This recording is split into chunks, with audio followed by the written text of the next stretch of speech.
সন্তুবাবুর ইচ্ছে হয়েছে রবিবার মানে চিকেনের ট্যালটালে ঝোল খাবে, তাই আমিও লেগে পড়লাম মাংসের ঝোলটা করতে। একজন আমাকে বলেছিল চিকেনটা এইভাবে রান্না করতে, চলো তোমাদের সাথেও শেয়ার করে নিই।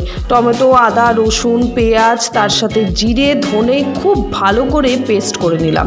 আলু বড় বড় করে কেটে ভেজে তুলে রেখে এই যে তার কথায় আমি চিকেনটাও আগে নুন হলুদ দিয়ে ভেজে নিলাম।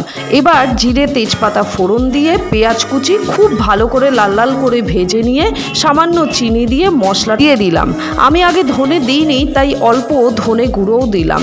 এবার ভাজা মাংস আর আলুটা দিয়ে খুব ভালো করে ঢেকে ঢেকে আধ ঘন্টা ধরে কষিয়ে নিয়ে যতটা গ্রেভি হবে তার জন্য পরিমাণ মতো জল দিয়ে ঝোলটা যখন টকবক করে ফুটে উঠবে সেই সময় পরিমাণ মতো গরম মশলা, ধনেপাতা দিয়ে গরম গরম ভাতে সার্ভ করে দাও।